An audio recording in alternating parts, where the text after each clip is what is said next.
उधर सत्ता पक्ष यानी राष्ट्रीय जनवादी गठबंधन एनडीए ने अपेक्षाकृत जल्दी सीटों का बंटवारा कर लिया है, जिससे उसके पास चुनावी मोर्चे पर एक तरह का स्पष्ट एजेंडा देखने को मिल रहा है।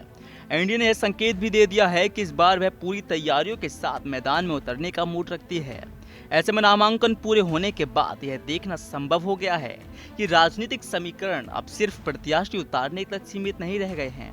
यह अब गठबंधन ताकत, दावेदारों की संतुष्टि, अंदरूनी विवाद और रणनीतिक एकता तक का मामला बन गया है। विपक्षी महागठबंधन में लंबी खींचतान के बाद भी सीट बंटवारे का फॉर्मूला अंतिम रूप नहीं ले पाया और सहयोगी दलों के बीच यह अस्त व्यस्तता खुलकर सामने आई है। नामांकन समाप्त होने के समय तक यह स्पष्ट हो गया है कि सहयोगी दलों के बीच सीटें किस तरह बटेंगी, यह तय नहीं हो पाया है। इस तरह की असमंजसपूर्ण स्थिति मतदाताओं के मन में यह प्रश्न छोड़ रही है कि क्या यह गठबंधन वास्तव में संगठित है या सिर्फ नाम का है।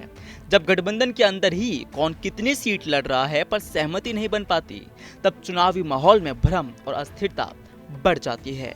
सीट शेयरिंग पर बनी नहीं सहमति, 254 उम्मीदवार, 243 सीटें, फिर भी टकराव, 11 सीटों पर 2-2 उम्मीदवार, मतदाताओं में भ्रम का माहौल फैला। प्रारंभिक आंकड़ों के मुताबिक महागठबंधन ने 243 विधानसभा सीटों में से 254 उम्मीदवारों को मैदान में उतारा है, यानी कुछ सीटों पर 2-2 उम्मीदवार होने की स्थिति पैदा हो गई है। यह संख्या इस गठबंधन के अंदर समन्वय विहीनता की ओर संकेत है। जब एक ही गठबंधन के भीतर एक सीट पर 2-2 प्रत्याशी उतरे, तब मत विभाजन का खतरा उत्पन्न होता है।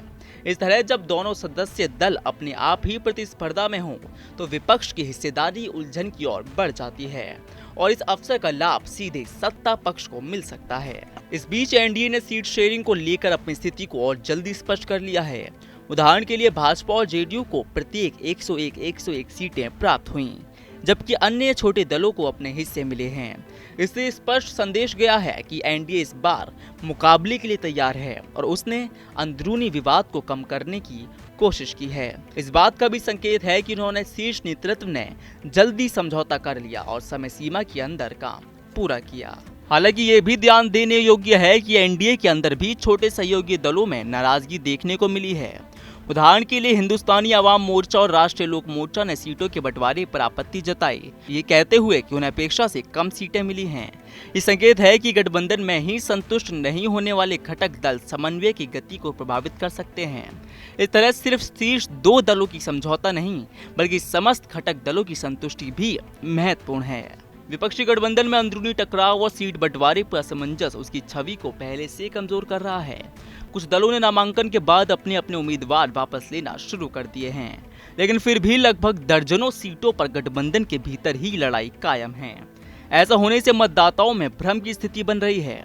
जब गठबंधन सहयोगी प्रतिद्वंदी बने बैठते हैं, तो जनता को यह समझने में दिक्कत होती है कि किस और मतदान करना है। परिणाम स्वरूप विरोधी गठबंधन को ही नुकसान उठाना पड़ सकता है। भाजपा जेडीयू ने बराबर सीटें ली, गठबंधन में तालमेल बेहतर दिखा, छोटे दलों को भी दी हिस्सेदारी, जल्दी फैसला, सशक्त प्रचार की शुरुआत।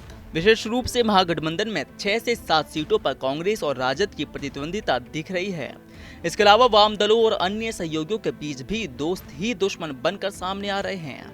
यह टूटता समन्वय वोटर्स को यह सवाल देता है कि क्या यह गठबंधन वास्तव में एक साझा मंच है या विभिन्न पार्टियों का खेलबाजी। जब सहकारी दल एक दूसरे से टकरा जाएं, तो मतदान के समय प्रतिस्पर्धात्मक खिंचाव मतदाताओं की नजर में ये एक स्पष्ट संकेत है कि गठबंधन में समन्वय नहीं है।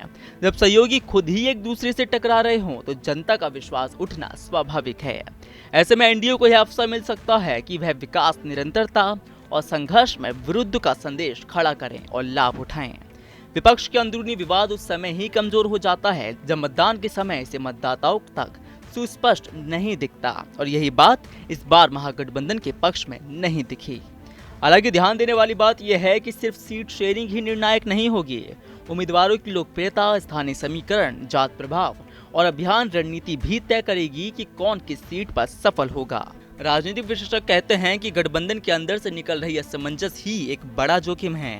यदि वोट बट गया या प्रतिद्वंदिता बढ़ गई, तो यह गठबंधन को कमजोर करने वाला साबित हो सकता है। ऐसे में गठबंधन ने न सिर्फ मोर्चा संभाला है, बल्कि उसे मतदाताओं में भरोसा भी बनाए रखना है। अगले चरण में यह देखना होगा कि नामांकन वापसी की प्रक्रिया में कितने उम्मीदवार अपना नाम वापस लेते हैं और किन सीटों पर गठबंधन विरोधी लड़ाई की स्थितियां बनी रहती हैं। ये सब मिलकर तय करेगा कि इस चुनाव में विपक्ष की ताकत कितनी असरदार होगी। हालांकि चुनावी तिथियां नजदीक हैं, 6 नवंबर और 11 नवंबर को मतदान होंगे और परिणाम 14 नवंबर को घोषित हो सकते हैं।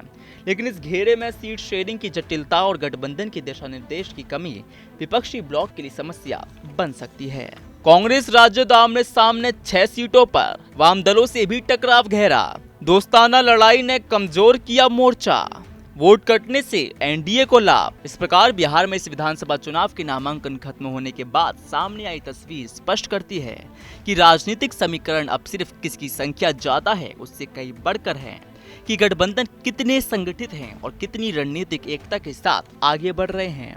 समय जल्दी तेजी से आगे बढ़ रहा है और नामांकन के बाद अब वास्तविक लड़ाई मैदान में उतर चुकी है। गठबंधन संगठन, दावेदारों की संतुष्टि और मतदाताओं का भरोसा, इन तीनों के संयोजन पर इस चुनाव का परिणाम निर्भर करेगा।